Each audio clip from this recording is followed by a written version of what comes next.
Welcome to another episode of Friday Sews. Hi everyone, welcome back to my channel. I hope everybody had a great Thanksgiving day and Thanksgiving weekend. I know I did. I took a break from YouTube. I didn't do anything YouTube related. Actually, no, I am lying. I did watch some YouTubers. I did watch some stuff on Friday night a little bit and a little bit on Saturday, so that was good, so I could catch up on some of the stuff that I was running behind from weeks and weeks and weeks. So I did watch some. I did not do much sewing the weekend of the Thanksgiving, the long weekend, because we had to remove all the decorations from the Thanksgiving and then bring down everything that was in the attic, all the Christmas tree and all the Christmas decorations and everything. It took us 2 days to do pretty much everything, but everything was done. We had a great weekend. I did rest a lot after all of that stuff on Sunday, so it was pretty good. It was pretty good, relaxing weekend. I did not go out to do any shopping. The only thing we bought that day was the Christmas ornaments. That's pretty much it. I did not go online to buy anything. I did not buy, I didn't even check my emails on Friday. I was like, I'm not going to check my emails with all the promotions, all the sales, everything going on. I did not buy a thing. Actually, why buy it if I don't need it? If I need something, then I would buy it, but I don't need anything so why spend the money? It doesn't make any sense. I know there was a lot of sales going on. I know a bunch of people bought a lot of stuff, but I didn't want to buy much. I really don't need it, so there's no need for that. So what is going on in the sewing room? Last week I did make 2 t-shirts. The one that I'm wearing is the new one that I made. Hope you can see it well.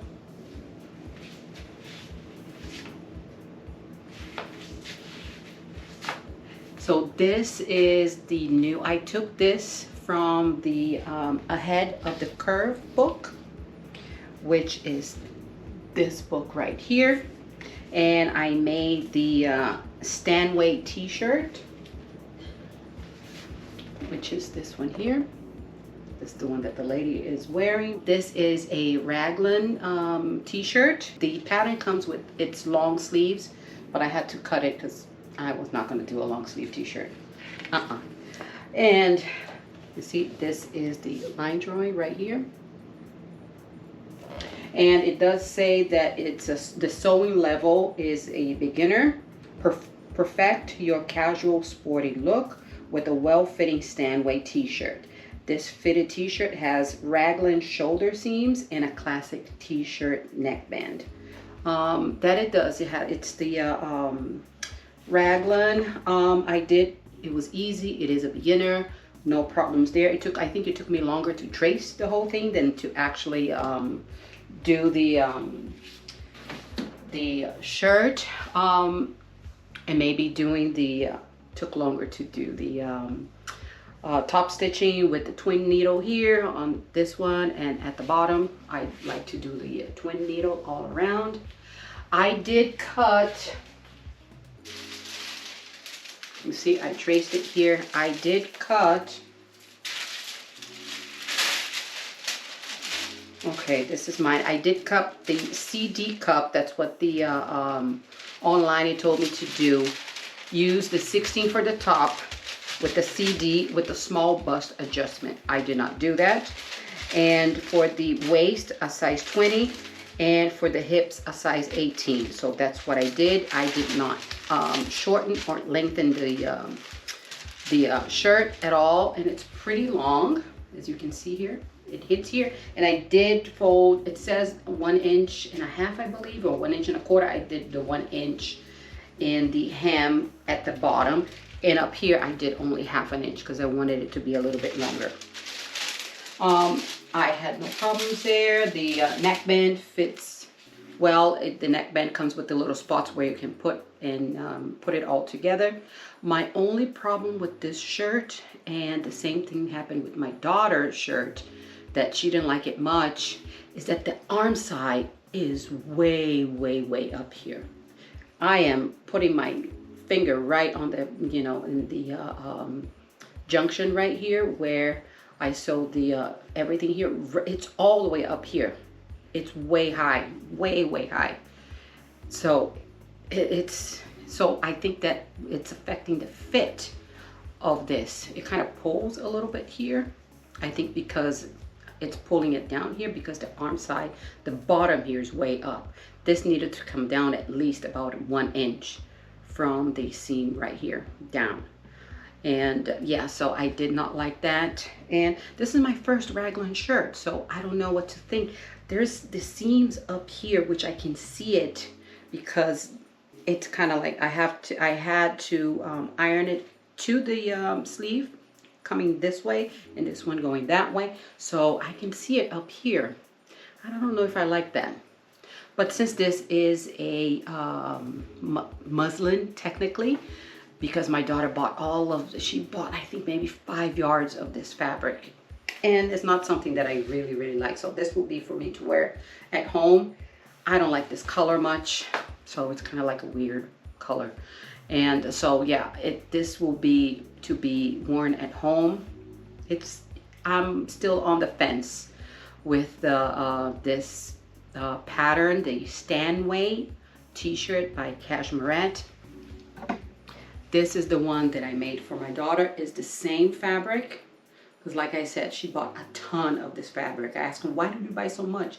She said, oh, it was on sale at Joann, so I bought I think maybe like 5 or 6 yards or something. There's a ton still of this fabric here. And hers, I did it with a little bit different because this does not stretch that much, and I felt that this one here, this stretch here wasn't enough, so I decided on hers to do this. But this opening here is way big. Hers,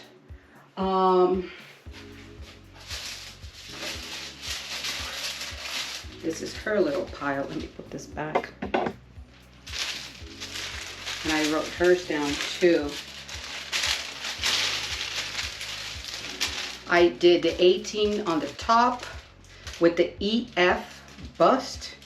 So it was an 18 on the top, a 22 at the waist, and a 22 for the hips. And if on me, it came all the way here. On her, it was really long. So for her, next time, if I do it again, now I know that I have to kind of shorten it about maybe 1 inch or 2 inches. And the same thing on her. She said it was way up here in the arm side, and she did not like it here. Mine was much smaller. I don't know why hers came out that big.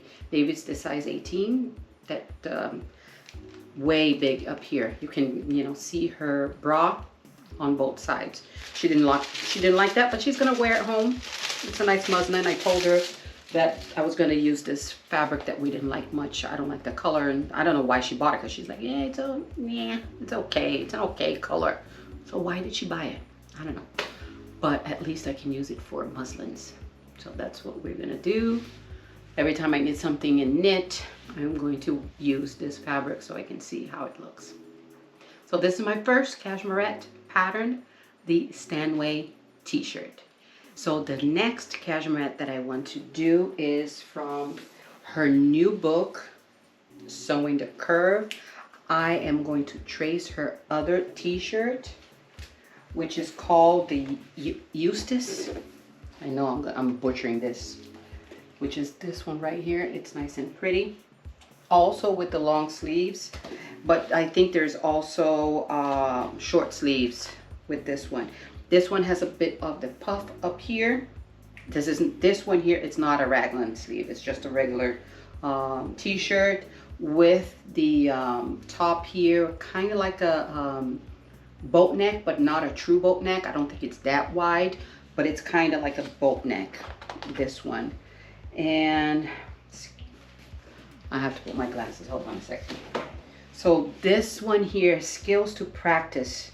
Sewing knit fabric, gathering for view A, which is the one with the long sleeves with the gather up here and also on the sleeves. Inserting a sleeve using the flat method, inserting a T-shirt neckband, hemming the fabric, and inserting the elastic, which is view A with the long sleeve. So this is the pattern drawing right there. I hope you can see it. And so I am going to trace this one, which is the next one that I'm going to try from the Cashmerette book, and see how this one fits me. She does have a bunch of videos on YouTube, and she is doing pretty much, I think, all of the patterns from this book. She has like sew along for every pattern of this book. So that was interesting. I did watch that already. And she made this t-shirt here. And so we'll see how this one fits, if it fits better, and how the arm side is going to be on us, on myself, and on my daughter too. So this is the next one. I might just do the same fabric, because that is going to be my muslin as well, because we have a lot of fabric of that. Actually, let me grab the fabric so I can show it to you guys. So this is the amount of fabric that we still have of this knit that my daughter bought from Joann's, and I made already 2 t-shirts out of this, and there's still a ton. So I think it was about 5 or 6 yards of this stuff. So another thing that I wanted to show you guys, my old sewing machine. Last weekend, like I told you, we had to go and get the stuff for Christmas, for the Christmas decorations. So we had to go into the attic, and I had a sewing machine that I purchased many years ago that was in the attic, and my husband was always saying, let's bring down your machine. Let's bring down your machine. And I'm like, oh, don't bring it down. I have nowhere to put it. I don't even know if that machine is still working. So he went up there. I didn't go up there. He went up there, and he was giving me everything, all the boxes and everything for Christmas, all the decorations and whatnot. And he's like, here is the box with the machine. And I'm like, okay. So I brought the box down, and we did all the decorations and everything. So we opened the box. So he opened the box, and then I looked at my machine, and here she is, my old machine. This is a Kenmore machine. I bought it from Sears many years ago. My daughter was, I think maybe she was like 2 or 3. She was a tiny little thing back then. So this is a sewing machine. You see the Sears catalog? That sewing machine, model 385.12912, and this is all the information on the sewing machine. So one thing that, and also has all the little things from the sewing machine. The first thing that I did before I turn it on anything, I put some oil. This thing here opens right here.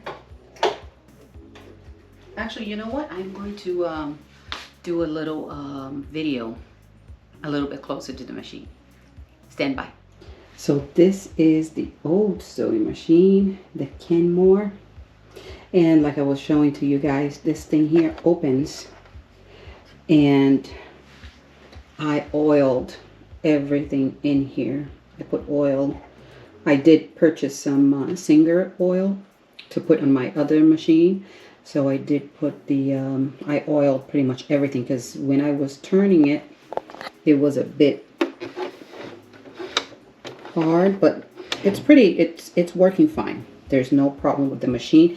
Even the little light still works. I won't turn it on right now because it's not plugged into the wall to energy. But yeah, my little machine still works. I was so surprised. Nothing happened to the machine. This is a bit different. The bobbin, it's a front-loaded bobbin right there. And yeah, it's a little bit different from my other Singer, but this machine, this is my machine. My other machines, the one that I use, the Singer Heavy Duty, that is my daughter's machine. She purchased that when she was in college. When she moved away, she wanted to do some stuff, so she purchased that machine. It was on sale, and yeah, so this little machine here is, I would say, maybe 25 years old, I think. I used it just a little bit, and then it went into a box, and there it stayed. So inside the box, where the machine was. It was this bag here. And then we opened the bag to find this old fabric here. I have no idea what this is. I'm pretty sure this is, it feels like polyester, but I don't remember what I was gonna do with this right here. This red fabric. Also, I found this. That's why I know this was many, many years ago. This is a little pair of shorts that I made. Was supposed to be for my daughter when she was little. And it's supposed to be a little, looks like a little skirt because it has the little flap right here. The little faux skirt front right here. This feels like a linen, but it's very coarse, very hard. I don't know if because maybe it stayed in the attic and it was hot a lot, so that's why I know this is really, really old. And then I showed it to her. I said, look at this. I made this for you many, many years ago, but I didn't finish because I didn't finish the edges here, the hems. I didn't hem it. I didn't do anything. I just started and it was not finished. So maybe she was, I don't know, maybe three years old or something when I was trying to do this, because this is so tiny. So this I found in there. I also found this here. I found a receipt for some fabric. A pattern was $11.50. 2 yards, $4.98, and some other stuff that says 1-1, and this was from Westchester Fabrics Company, somewhere in Westchester County in New York when I lived in New York. I don't remember where this was. It's been a long, long time ago. And this is a shirt, and even, oops. This is a shirt. It has the pins are still in it, and the collar. You see here, this is supposed to be a button-down shirt. I'm going to show you the pattern that this is supposed to be. See, there's a button-down shirt. It has stains on it. It's stained right here. So I don't know what I am going to do with this. I mean, it might just, I don't know what I'm gonna do with this. And the sleeve right here. So I had started something, but I did not finish. The sleeves right here. So I don't know what I'm going to do with this. And there's 2 patterns in here. And there is another thing that I've never seen before. So this here, it's a Bermuda. This is Simplicity 8062. And I did cut into this pattern. I think I was going to do view A, which is this one right here, because the pieces that are on inside, it's for view A. So it's this pattern right here. So this is an antique. And also that blouse, oops, I think that's a receipt. This blouse is a Simplicity 9210. And I don't, it's a short sleeve that I was making, but I don't know. It says design your own blouse. So it gives you a bunch of ways to do your own blouse. And yeah, so this is also another antique. This is really, really old. And one other thing that I found that I don't remember seeing this anywhere else.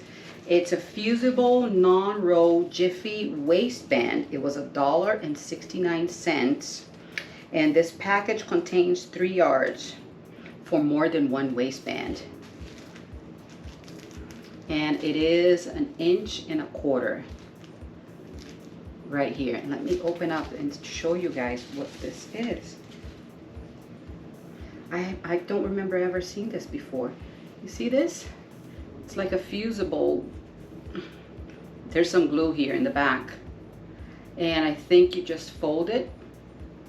You put it on, you iron on, and then when you fold it, it folds like this, which is interesting.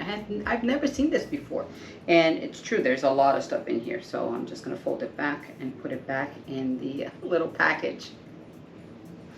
So this is a little blast from the past, all the stuff that I found inside the box of my old sewing machine. The sewing machine does work, so I don't know if I'm going to use it or not. I'm gonna put it here on the side for now, so I might just use it. I don't know what I'm gonna do with my daughter's machine, if I'm gonna keep it in here or not. Maybe she wants to put it somewhere else. We'll see. Maybe I'll just move the printers, because I have 2 printers here. Maybe I'll just take one of them out, put it somewhere else, and just move everything so I can put another machine right there. I don't know. Just too many machines going around. So the receipt that fell off the bag when I was pulling out everything, this was from the Westchester Fabrics, and it was from July 10th, 1999. So you see how long ago I have purchased my machine and these little things that I was making. And I was sewing back then, but I didn't finish anything. Put everything away and started back about 2 years ago. So that's pretty much it that I wanted to share with you guys, what's been happening in the sewing room. And if you liked it, please give it a thumbs up. And if you're not a subscriber, I will ask you to please subscribe. I have to grow the channel, so that's what we have to do. We have to ask for subscriptions, for views, and for shares, and for all that stuff. All right, I will see you guys on my next video. Bye.